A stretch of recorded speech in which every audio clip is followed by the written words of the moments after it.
조선 간장. 어머니는 새벽마다 조선 간장을 몰래 마셨다. 만삭된 배를 쓰다듬으며 하혈을 기다렸다. 입 하나 더 느는 가난보다 뱃속아이 줄이는 편이 수월했다. 그러나 아랫배는 나날이 불러오고 김에 김씨 가마솥에는 설설 물이 끓기 시작했다.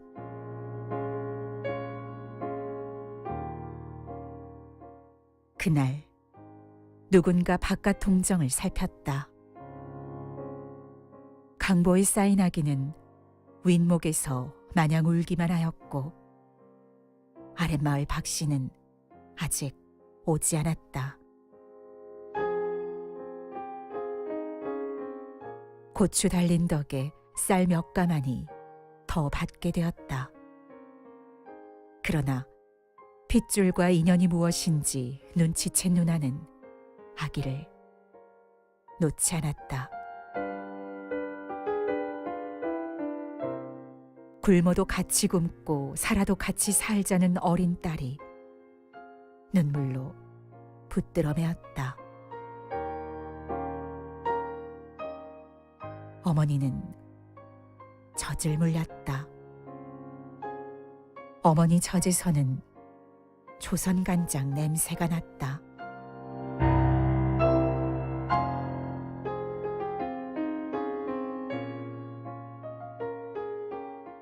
어머니, 지금도 그 가난이 나를 붙들고 있는 것은 조선 간장 때문만이 아닙니다.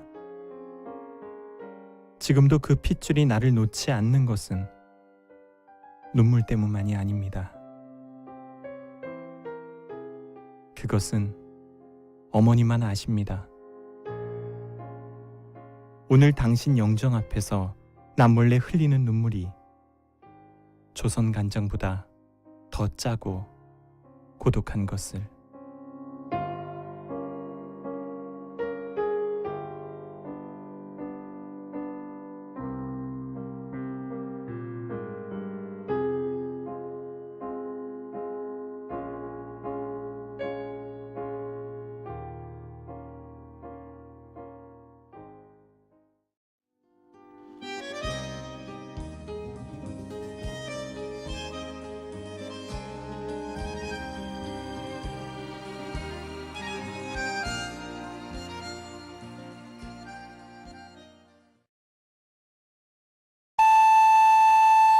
지금부터 똑솔라 방송이 시작됩니다. 이 프로그램은 남녀노소 누구나 참여할 수 있는 문턱 없는 낭독 전문 방송입니다. 성북마을 미디어 지원센터, 성북마을 TV, 목소리 예술 실험실이 함께합니다.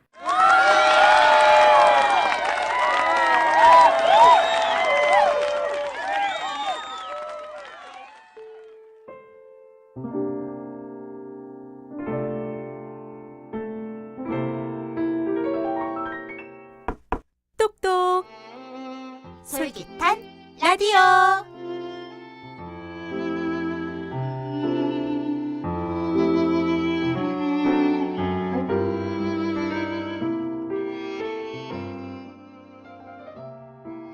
외국 소설 막스 뮬러의 독일인의 사랑 제10화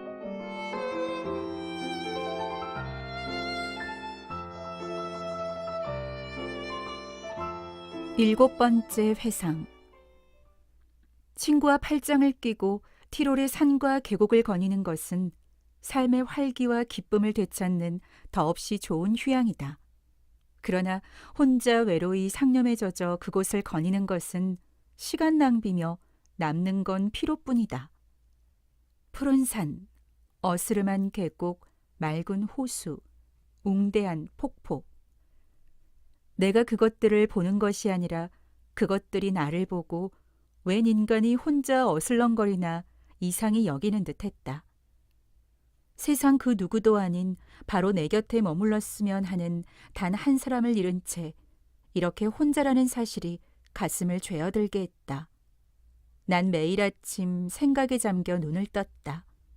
자신도 모르게 계속 흥얼거리게 되는 노래처럼 그 생각은 하루 종일 나를 따라다녔다.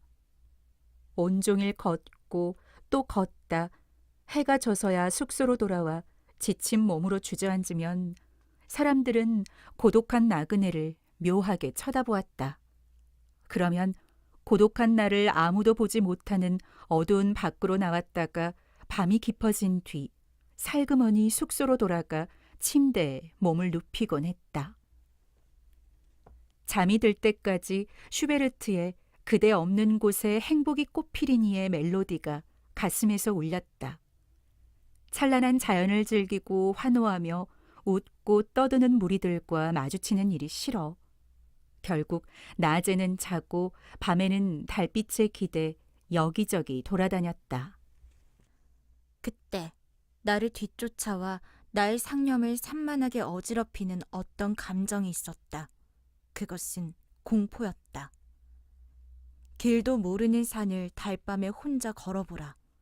어느 누구라도 이상하리만큼 눈이 예민해져서 멀리 있는 수상한 형체들을 자꾸 보게 될 것이다. 귀가 병적으로 예민해져서 어디서 나는지도 모르는 이상한 소리를 자꾸 듣게 될 것이다. 바위를 비집고 나온 나뭇뿌리에 발이 걸리기도 하고 폭포의 물보라에 젖은 길에서 미끄러지기도 하는 것이다. 그러다 보면 위안을 잃은 황막함만이 가슴에 남을 뿐 따스한 회상도 의지할 희망도 없게 된다. 이런 여행을 해본 사람은 차디찬 밤의 공포를 몸과 마음으로 느꼈을 것이다. 인간이 처음으로 느끼는 공포는 신에게 버림받는 일이다. 그러나 하루하루의 생활이 그 공포를 쫓아버리고 신의 형상대로 창조된 인간이 신을 대신하여 우리의 고독을 달래준다. 그러나 인간의 위안과 사랑마저도 우리를 저버리면 우리는 신과 인간 모두에게 버림받는 것이 어떤 것인지 알게 된다. 그렇게 되면 말없는 자연도 우리에게 위안이 아니라 공포가 되는 것이다. 여러분은 지금 똑솔라 방송을 듣고 계십니다. 예컨대 단단한 바위를 딛고 섰더라도 그 바위가 금방이라도 부서져 원래 모습인 바닷속 먼지로 돌아갈 것 같아 다리가 후들거리는가 하면 어둠 속에서 빛을 찾아 헤맬 때 전나무 뒤로 달이 올라와 절벽에 그려놓은 날카로운 전나무 그림자처럼도 멈춘 지 오래인 죽은 시계바늘처럼 보이는 것이다. 수많은 별 중에도 드넓은 창공에도 외롭고 쓸쓸한 영혼이 쉴 안식처는 없다. 그러나 때때로 우리에게 위안을 주는 것이 하나 있다. 그것은 바로 자연의 고요, 질서, 오묘함, 그리고 필연성이다. 폭포 양편에 놓인 검푸른 이끼로 덮인 잿빛 바위 아래의 서늘한 그늘에서 돌연히 파란 물망초를 발견했다. 그 물망초는 세상의 수많은 개울가에 피어있고 천지가 창조되던 날 아침부터 오늘까지 수없이 피었던 수많은 물망초 가족들 중 하나다. 꽃잎의 작디 작은 점과 꽃받침 속의 꽃가루, 그리고 잔뿌리조차 이미 그 수가 정해져 있어 어떤 힘도 그 수를 늘리거나 줄일 수 없는 것이다. 흐리멍덩한 눈을 맑게 하여 초인적인 힘으로 자연을 깊이 들여다보면 현미경으로 씨와 꽃봉오리와 꽃의 비밀 공장을 관찰하면 우리는 섬세한 조직과 세포 속에 무한히 반복되는 형태를 발견하며 미세한 섬유 조직에 들어있는 자연 설계의 영원한 불변성을 보게 된다. 더 깊이 파고들어도 닿는 곳마다 똑같은 세계가 눈에 들어와 마치 거울에 둘러싸인 방에 들어간 것처럼 우리의 눈은 무한한 만화경 속에서 망연자실하게 된다. 자연의 그러한 고요, 질서, 오묘함, 그리고 필연성이 이 작은 꽃에 간직되어 있다. 우주에서는 영원한 질서에 따라 위성이 횡성의 둘레를, 행성이 항성의 둘레를, 항성이 다른 항성의 둘레를 돌고 있다. 한층 더 예리한 망원경이라면 저 멀리 성운에서 아름다운 신세계를 보게 되리라. 생각해보라. 저 장엄한 천체가 떠올랐다 지기를 반복하며 사계절을 만들고 물망초의 씨앗이 생명을 되풀이한다. 세포가 열리고 싹이 트고 꽃이 피어 목장의 융단 위를 아름답게 수놓는다. 초록 꽃받침 속에서 꼬물거리는 딱정벌레를 보라. 딱정벌레가 알에서 나와 생명을 얻고 활기차게 숨쉬며 삶을 누리는 일은 꽃의 세포 조직이나 생명 없는 천체의 구조보다 몇천 배는 놀랍지 않은가. 자연의 그런 무한함 속에 자신이 속해 있음을 느낀다면 함께 운행하고 함께 살다 함께 시들어가는 무한한 피조물에 대한 생각으로 위안을 받게 되리라. 작은 것, 큰 것, 지혜, 힘, 생존의 기적, 기적의 생존 등 모든 것이 어떤 존재의 작품임을 알고 그 존재 앞에서 두려워서가 아니라 자신의 나약함을 실감하기 때문에 꿇어앉아 그의 사랑과 자비를 마음 깊이 새긴다면 꽃의 세포나 별의 세계나 딱정벌레의 생명보다 훨씬 무한하고 영원한 것이 당신 속에도 존재함을 진정으로 느낀다면 어둠을 비추는 영원한 자의 광휘가 당신을 감싸고 있음을 느낀다면 가상을 실제로 불안을 평안으로 고독을 보편으로 만드는 존재가 당신의 주변 모든 곳에 있음을 느낀다면 아버지 창조주시여 주님의 뜻이 하늘에서와 같이 땅에서도 이루어지고 땅에서와 같이 내 안에서도 이루어지게 하소서 하고 인생의 암흑 속에서 부르짖을 때 당신이 누구를 향하여 부르짖는지 깨닫게 될 것이다. 그러면 당신의 마음과 주변이 밝아지고 새벽의 어둠은 안개처럼 흩어지며 자연은 새로운 따스함으로 가득 찰 것이다. 다시는 놓치지 않을 손을 발견할 것이다. 산이 흔들리고 달과 별이 사라질지라도 당신을 부축해줄 손을 찾아낼 것이다. 여러분은 지금 똑솔라 방송을 듣고 계십니다. 당신이 어디에 있든 그는 당신 곁에 있을 것이고 당신은 그의 곁에 있을 것이다. 그는 영원히 당신 곁에 있을 것이다. 꽃과 가시를 포함한 세상 모든 것이 그의 것이고 기쁨과 슬픔을 안고 사는 모든 인간도 그의 것이다. 아무리 하찮은 것이라도 당신에게 일어나는 일은 모두 신의 뜻이다. 이러한 온갖 상념에 젖어 난 계속 길을 걸었다. 마음이 밝아졌다 이내 어두워지고 다시 밝아지기를 반복했다. 왜냐하면 우리는 영혼 깊숙한 곳에서 고요와 평화를 찾아냈더라도 계속해서 고요를 유지하며 성스러운 은둔자로 머물기가 무척이나 어렵기 때문이다. 뿐만 아니라 모처럼 찾은 고요와 평화도 금세 잃어버리고 그것을 되찾는 법을 모르는 경우가 많기 때문이다. 몇 주가 지났고 그녀에게서는 아무런 소식도 없었다. 어쩌면 벌써 이 세상을 떠나 조용히 잠들었는지도 모른다. 이 말은 또 다른 노래가 되어 자꾸 입안에 맴돌았고 아무리 뿌리치려 해도 소용이 없었다. 그녀는 심장병을 앓고 있었으므로 충분히 있을 수 있는 일이었다. 의사마저도 매일 아침 그녀를 찾아갈 때마다 그녀가 이미 이 세상 사람이 아닐지도 모른다는 각오를 한다고 말했었다. 하지만 작별 인사조차 못한 채 내가 얼마나 그녀를 사랑하고 있는지 고백조차 못한 채 그녀를 떠나보낸다면 그렇게 내버려둔 나 자신을 스스로 용서할 수 있을까? 나를 사랑한다는 얘기를 그녀에게서 들을 때까지, 그녀가 나를 용서하겠다고 할 때까지 다음 생애에서 다시 그녀를 찾을 때까지 그녀를 따라가야 하지 않을까? 인간은 어째서 자기 인생을 흥청망청 써버리는가? 인간은 어째서 오늘이 마지막 날일 수도 있음을 생각지 않고 시간을 잃는 것은 영혼을 잃는 것과 같음을 모른 채 자기가 하는 최선의 것과 누릴 수 있는 최고의 아름다움을 다음으로 미루는가? 이런 생각이 들자 여행을 떠나던 날 아침에 의사가 했던 말이 생각났다. 그리고 내가 갑자기 여행을 떠난 것은 모두 나의 사나이다움을 보이려는 것이었고 그곳에 남아 의사에게 나약함을 보이기가 싫었기 때문이었음을 깨달았다. 비로소 모든 것이 명확해졌다. 내가 당장 해야 할 일은 한시 바삐 그녀에게로 돌아가 하늘이 주신 모든 것을 감수하는 것임을 깨달았다.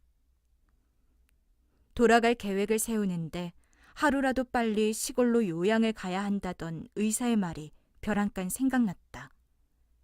여름의 대부분을 티롤의 성에서 지낸다는 얘기를 마리아에게 직접 들은 적도 있었다. 그녀는 어쩌면 내가 있는 곳에서 그리 멀지 않은 곳에 와 있을지도 모른다. 하루면 그녀에게 갈 수 있다. 생각이 여기에 미치자 당장 길을 떠나지 않고는 베길 수가 없었다. 아침에 출발한 나는 저녁에 벌써 성문 앞에 서 있었다. 그날 저녁은 유난히도 고요하고 밝았다. 저녁노를 받은 산봉우리는 풍요로운 황금색으로 빛났고 산 중턱은 붉은 청색을 띠고 있었다. 계곡에서 피어오른 잿빛 안개가 차츰 위로 떠올라 갑자기 환해지더니 구름바다처럼 하늘에서 물결치고 있었다. 이 변화무쌍한 온갖 색조는 어두운 호수의 잔잔한 물결에 그대로 담겨 있었다. 호숫가의 산들은 위로 높이 치솟았는가 하면 호수 아래로 물구나무를 섰다. 나뭇가지 끝, 교회의 첨탑, 집집마다 피어나는 저녁 연기만이 현실 세계와 호수에 비친 세계를 구별해 주었다. 나의 눈은 오직 한 곳에 고정돼 있었다. 그곳은 내 예감에 마리아가 와 있을 것 같은 고성이었다. 그러나 창은 어두웠고 저녁의 고요함을 깨는 발소리조차 들리지 않았다. 여러분은 지금 떡떡 솔깃한 라디오 똑살라 방송을 듣고 있어요. 나의 예감이 틀린 걸까? 난 천천히 성문을 통과하여 계단을 올라 앞들에 섰다. 보초 한 명이 천천히 오가며 지키고 있었다. 난 황급히 보초병에게 다가가 성에 누가 와 있느냐고 물었다. 후작전하의 따님과 하인들이 와 있소. 보초병의 짧은 대답이 다 끝나기도 전에 난 이미 현관 앞에 서서 초인종을 누르고 있었다. 그때 문득 정신이 들면서 내가 하는 행위에 생각이 미쳤다. 이곳에는 날 아는 사람이 한 명도 없었으므로 내가 누구라고 말해야 할지 난감했다. 몇 주를 산속에서 보낸 나의 외양은 흡사 거지와 같았다. 뭐라고 말해야 할까? 누구에게 안내를 청해야 할까? 그러나 생각을 정리할 겨를도 없이 현관문이 열리더니 단정한 제복 차림의 남자가 나타나 수상쩍게 나를 훑어보았다.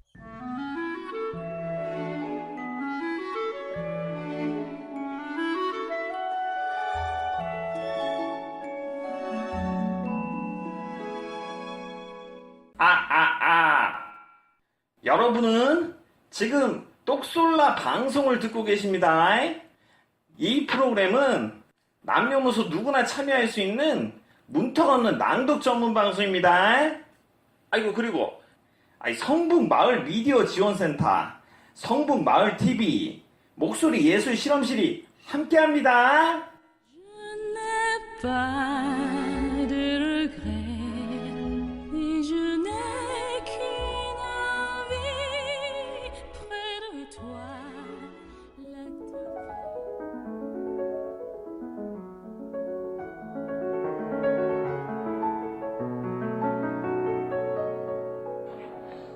소설로 읽는 시. 나 너희 옆집 살아. 고은규. 난 너의 옆집에 살아. 소년이 되어서도 이사를 가지 않는 난 너의 옆집 살아. 너의 집에 신문이 쌓이면 복도를 천천히 걷고 베란다에 서서 빈 세 장을 바라보며 세 장을 허물고 사라진 십자매를 기다리는 난 너의 옆집 살아. 우린 종종 같은 버튼에 손가락을 올려놓고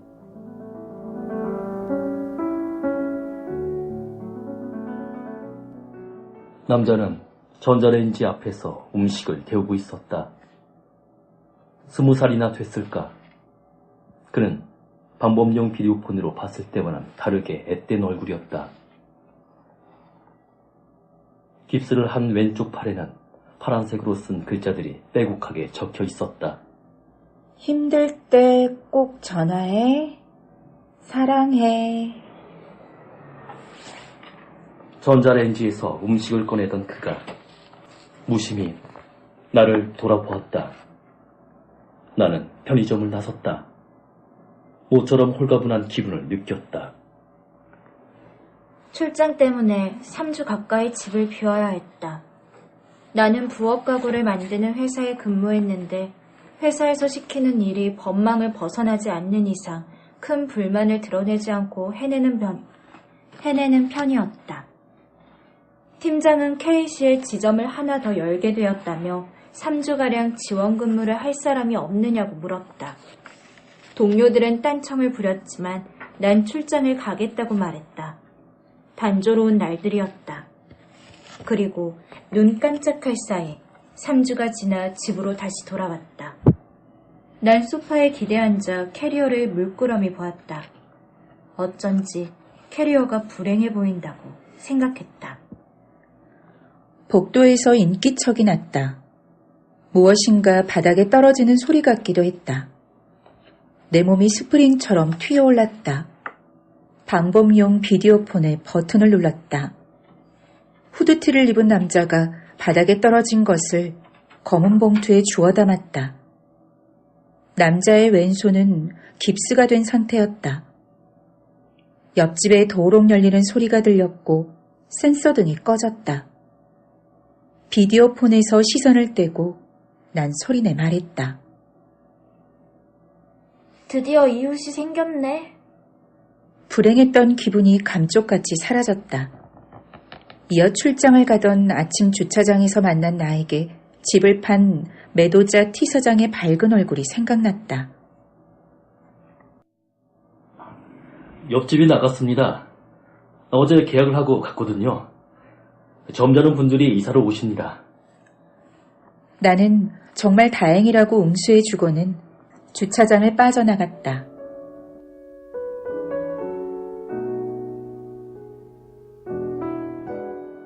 상경에서 대학 4년, 취업준비 2년, 휴직 1년, 비정규직 노동자로 8년, 총 15년간 떠돌이처럼 1년에 한 번꼴로 15번의 이사를 했다.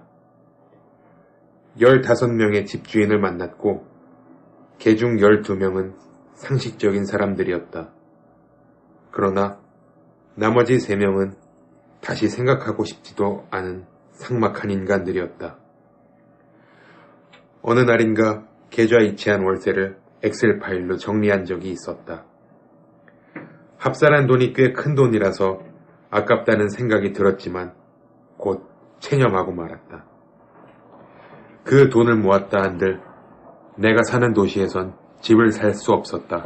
아니, 방 2개에 깨끗한 욕실이 딸린 빛이 잘 드는 전셋집도 구할 수 없었다. 나는 남의 집을 빌려 사는 동안 집에 대한 애착이 없었다. 집이란 나에게 휴식다운 휴식을 제공하는 공간도 아니었다. 돈에 맞춰 구한 집들은 하나같이 나쁜 조건을 갖추고 있었다. 나 이외에 살아있는 것은 하나도 들일 수 없을 만큼 좁고 채광과 환기가 엉망인 집. 절친한 친구를 불러들여 음식을 나눠 먹기에도 부끄러운 집. 벽의 한 면에 곰팡이가 피어오른 집. 그런 집을 쓸고 닦고 싶지는 않았다. 바닥에는 머리카락이 널려 있었다. 벗어놓은 옷가지와 덜 마른 수건이 뒤섞여 큼큼한 냄새를 풍기기도 해서 가끔씩 밑반찬을 가져다 주던 엄마는 혀를 차며 말했다. 방에서 호레비 키우니? 아우, 여자 방에서 이게 웬 냄새? 아우, 집을 사기 전이니까 지난 겨울이었다. 집 주인인 노 부부는 계약 기간이 끝나는 내년 2월부터는 월세를 올려야겠다고 말했다. 그들은 주변 시세보다 집값이 싸다는 걸 강조했고 나 역시 그 점은 인정했다.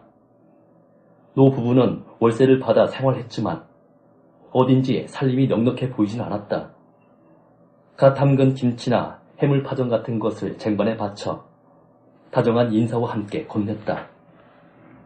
시세만큼 올려주고 싶었지만 내 사정상 어려운 일이었다. 동료 중 애인이 있는 사람은 부럽지 않았지만 개중 젊은 나이임에도 집을 가진 동료는 많이도 부러웠다. 나에게도 집이 생긴다면 바닥을 빛이 나게 닦아놓을 것이다. 호라비를 키우냐는 소리 따위는 듣지 않도록 노력할 것이다. 그리고 무엇보다 사귀던 남자친구를 집 앞에서 냉정하게 돌려보내는 짓 따위도 하지 않을 것이다. 너희 집 한 번만 구경시켜주면 안 돼? 안 돼. 남자는 머쓱해했지만 그 일로 토라지진 않았다. 풀지 않은 이삿짐이 벽 한쪽을 차지하고 있고 그 짐이 가끔은 밑으로 퍽 소리를 내며 떨어질 때가 있는데 그게 당신 머리로 떨어지면 바로 죽을 수도 있다고 말했더니 남자는 정말? 되게 무섭네. 라고 말하며 익살스러운 표정을 지었다. 계곡으로 물놀이를 하고 돌아오는 길이었다. 정체된 도로에서 나는 창밖을 보며 말했다. 집 많네. 여기도 아파트고 저기도 아파트고 또 저기의 아파트를 또 짓고 있잖아. 온통 집. 그런데 이렇게 집이 많은데 왜 나한텐 집이 없지? 남자는 운전대에서 한 손을 뗀 후 내 머리카락을 쓰다듬었다. 그러게, 이렇게 집이 많은데.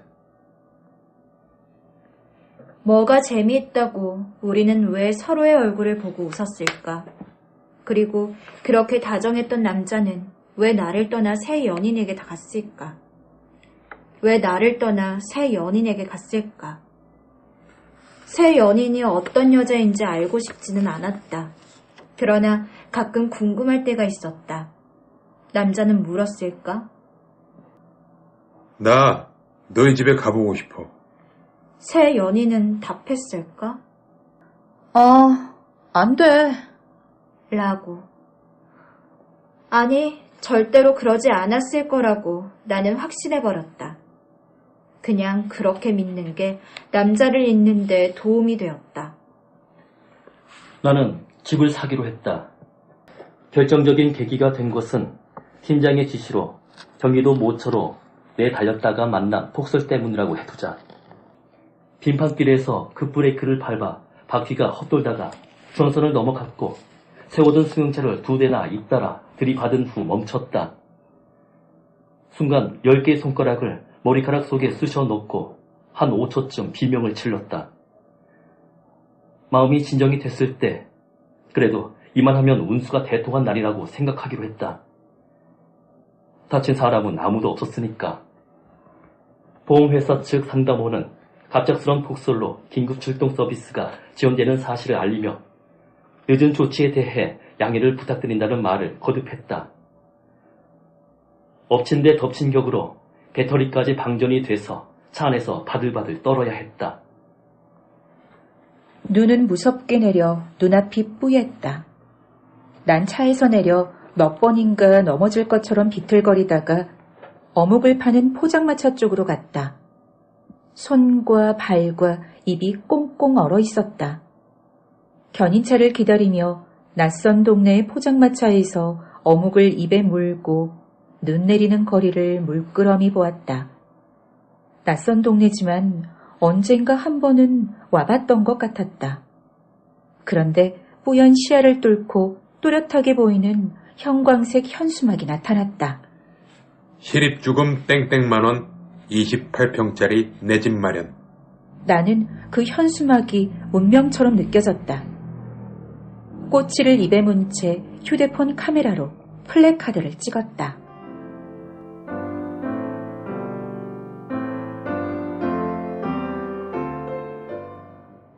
눈에 홀린 날이 분명하다.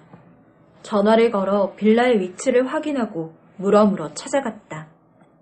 분양사무소를 차린 곳은 건물의 3층이었다. 문을 열고 들어가자 커피 향이 났다. 30대 초반의 여자가 커피를 마시겠느냐고 물었다. 난 입이 얼어 고개만 끄덕였다. 밝고 넓고 세세한 인테리어까지 훌륭한 집이었다. 흠잡을 게 없는 집. 게다가 시립주금 수천만 원으로 수억에 가까운 집을 살 수 있다는 것. 30년 동안 천천히 원금과 이자를 갚으면 된다는 것. 도전해볼 만한 일이었다. 나는 집을 사겠다고 말했다. 여자가 반색을 한 후 허브차와 쿠키를 한눈에도 비싸 보이는 도자기 쟁반에 담아 내 앞에 놓았다.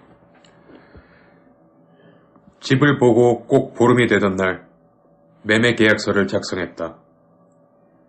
집에 이상이 있는지 사기 분양은 아닌지 돌다리도 두드리는 심정으로 꼼꼼하게 조사한 후 은행에 대출을 실행했다. 그럼에도 불구하고 엄마는 그래도 그렇지. 야, 어떻게 한두 푼도 아닌 집을 그렇게 빨리 결정을 해서 사버릴 수가 있냐? 아니, 도대체 그 생각이란 걸 하고 사는 년이야? 라는 소리까지 했다. 그리고 두어 달 뒤 엄마는 그럴 줄 알았다고 하며 또 한 번 모질게 나를 나무랐다. 빌라 물량이 과도하게 풀린 것은 내 잘못이 아니다. 그래서 내가 사는 지역엔 빌라에 대한 구매 수요가 거의 없는 것도 내 잘못이 아니지 않나? 낮에는 깨끗한 환경이지만 퇴근해서 집으로 들어가야 할 그 밤에는 섬뜩함을 느끼기에 충분한 동네였다. 대로변에서 우회전해 500m를 진입하면 검은 덩어리들이 군데군데 보였다. 그것이 빌라 건물이었다. 검은 마을이라 불리면 딱 좋은 곳. 어찌된 일인지 개 짖는 소리도 들리지 않는 곳. 들리는 것은 내 숨소리뿐이다. 집까지의 여정은 고됐다. 이를테면 나는 1층 주차장에 차를 댄다. 차에서 내려 공동 현관문까지 빠르게 걷는다. 비밀번호 4자리와 별표를 누른다. 정적을 깨고 공동 현관문이 열린다. 문이 열린 입구에 발을 디디자마자 반드시 해야 하는 일, 걸어왔던 길 쪽을 향해 등을 휙 돌려 마주보는 일, 투명한 유리문이 닫힐 때까지 절대로 움직이지 않는 일, 그것은 매우 중요한 것이다. 아직 끝나지 않았다. 현관문이 닫히면 엘리베이터 열림 버튼을 누른다. 그리고 4나 6을 누른다. 내가 사는 곳은 5층이지만 4층에 내려 올라가거나 6층에 내려 층계를 밟는다. 현관문 앞에서 도로 비밀번호를 누른다. 문이 열리면 잽싸게 들어가 문을 잠근다. 아직도 끝나지 않았다. 보안 렌즈로 바깥을 봐야 한다. 복도에 센서 등이 꺼져도 몇 초간 그대로 있어야 한다. 집에 들어오면 넋이 나간 얼굴로 창문을 확인한다. 새 집에서 나는 특유의 냄새 때문에 창을 활짝 열어야 하지만 10시가 넘는 시간엔 어림도 없는 일이다.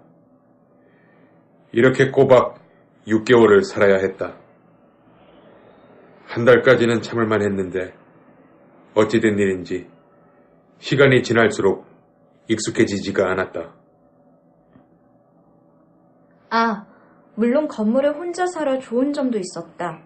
나는 거실 한복판에서 줄넘기를 했다. 헬스클럽도 없거니와 있다 한들 현관문은 가능하면 하루 2번만 열고 닫고 싶었다. 줄넘기를 1000개씩 하면 아무 생각이 나지 않는다. 라디오도 크게 틀어놓고 일부러 발망치를 쿵쿵 찍으며 거실을 왔다 갔다 한다. 그런데 내가 이 짓을 하려고 이사를 왔던가? 정말 자괴감이 들었다.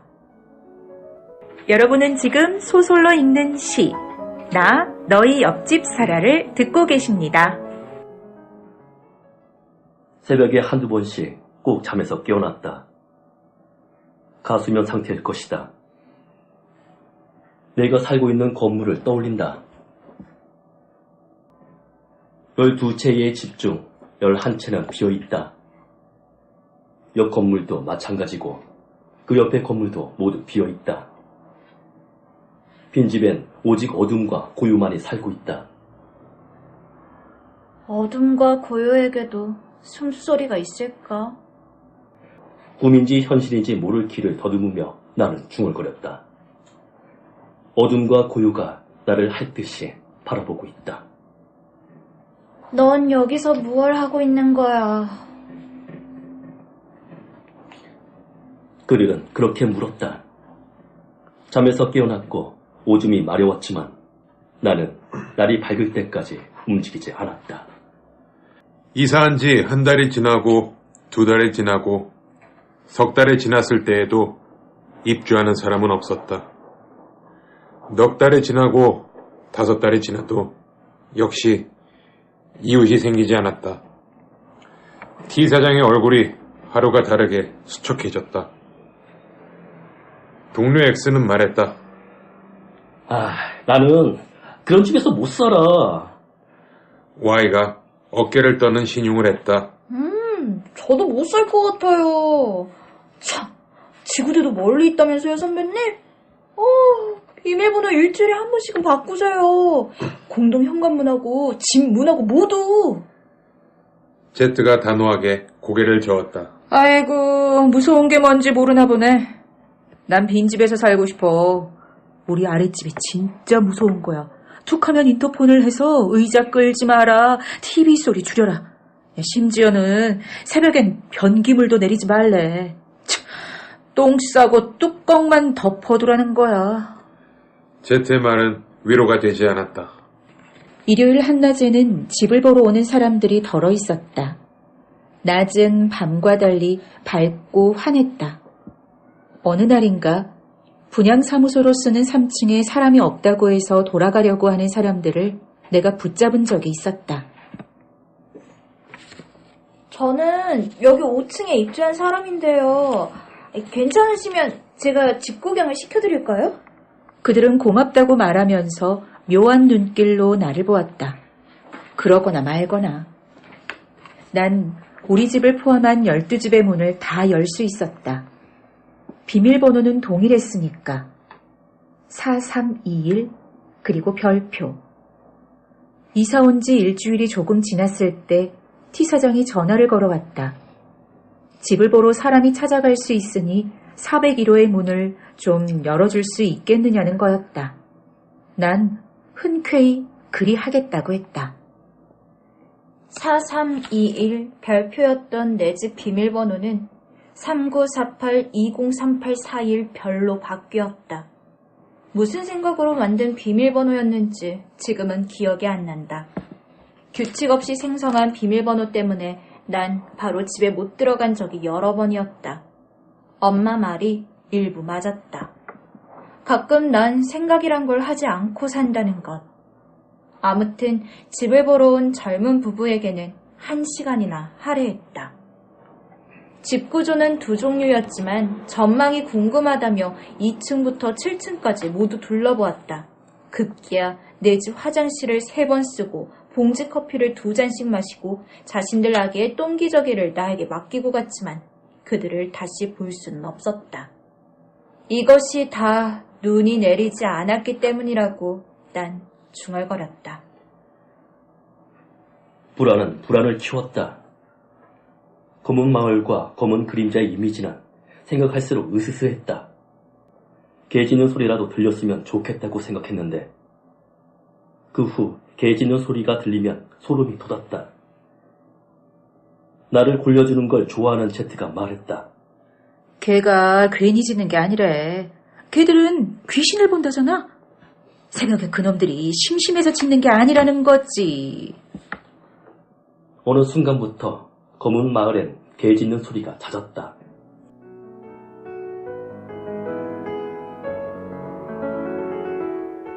그래서 비록 비디오폰으로 확인한 이웃이지만 내가 느낀 반가움은 말로 설명하기 어려운 것이었다. 게다가 출장 떠나던 날 주차장에서 만난 T 사장은 나에게 말하지 않았던가. 네 식구랍니다.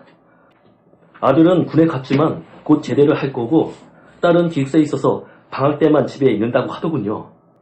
T 사장은 말끝에 어색하게 웃었다. 나는 그가 그러니까 조금만 더 참을성을 갖고 빈집을 지켜주세요. 라고 말하는 것 같았다. 여러분은 지금 소설로 읽는 시, 나 너희 옆집 사라를 듣고 계십니다. 벽시계 1개와 탁상시계 2개가 같은 시간에 멈췄다. 9시 45분. 시계가 멈췄다고 크게 불편할 것은 없었지만 건전지를 사러 외출을 시도하기로 했다. 평소 같으면 있을 수도 없는 일이었다. 가장 가까운 편의점은 500m 거리에 있었고 대로변이었지만 손님이 거의 없었다. 편의점 안으로 들어서자 맞은편에 반가운 옆집 남자가 서 있는 게 보였다. 이전처럼 전자레인지 앞에서 음식을 데우고 있었다. 생각해보니 요 며칠 깨지 않고 정말 잘 잤다는 사실이 새삼 기뻤다. 남자는 나무젓가락으로 데운 김밥을 집어 올렸다가 다시 내려놓았다. 누군가에게 메시지를 보내는 것 같았다. 다시 김밥을 하나 집어 입에 넣으려는 찰나에 전화벨이 울렸다. 건전지와 음료수를 계산대에 놓았다. 다시 한번 남자를 보았다. 남자는 울음기 묻은 목소리로 애원하는 것 같았다. 그는 주먹으로 자기의 머리를 연달아 3대를 때렸다. 편의점 아르바이트생도 전자레인지 쪽이 신경이 쓰이는 모양이었다. 너무 힘들어. 엄마, 어떻게 좀 해봐. 뭐? 나 죽을까? 죽어버려? 고개를 휙 돌린 핏발선 남자의 두 눈과 마주쳤다. 남자는 머리를 때리던 주먹을 들어 테이블을 세차게 내리쳤다. 뭘 봐? 내가 재밌냐? 너희들 왜 날 힐끔거려? 보무도 당당하게 집 밖으로 걸어 나왔던 건 겨우 15분 전이었다. 나는 검은 마을로 향했다. 발걸음이 흔들렸고 검은 그림자들이 웅성거리는 것 같아 몸이 떨렸다. 분양 중이라고 쓴 노란색 현수막이 어느새 만장처럼 휘날렸다. 엄마는 터가 안 좋다는 말로 내 우라를 더 치밀하게 했다. 너무 음산해. 그냥 기분이 안 좋단 말이야. 떨리는 손으로 공동 현관문의 비밀번호를 누르고 문이 닫힐 때까지 기다렸다가 엘리베이터를 타고 한층 아래인 4층에서 내린다. 계단을 밟으며 올라와 손바닥으로 도어록을 가리고 비밀번호를 누른다. 집 안으로 들어가자마자 문을 잠근다. 어안 렌즈로 바깥을 보고 T에게서 전화가 걸려왔다. 혹시 가족분들이 집에 오셨나요? 아니면 남자친구라도? 제 가족이요? 네. 이사 후 엄마를 제외하곤 아무도 찾아온 적이 없다고 하니 T 사장은 조금은 조심스럽게 말했다. 공동 현관문의 비밀번호를 바꾸는 게 좋겠다고. 그는 빈집에서 가스요금이 나오는 기이한 현상이 나타나서 1층에 설치된 CCTV를 확인해 봤다고 한다. 새벽 1~2시쯤 한 젊은 남자가 공동 현관문을 통과하는 게 찍혀 있단다. 501호 사람이겠죠. 새로 입주한. 501호요? 그분들 계약 파기했습니다. 내가 본 이웃은 누구일까? 어떻게 비밀번호를 알고 드나들 수 있었을까? 난 그간 건물에 혼자 있었던 걸까? 누군가와 같이 있었던 걸까? 내가 생각에 잠겨있는 동안 티는 무어라고 계속 떠들었지만 그 말이 제대로 들리지가 않았다.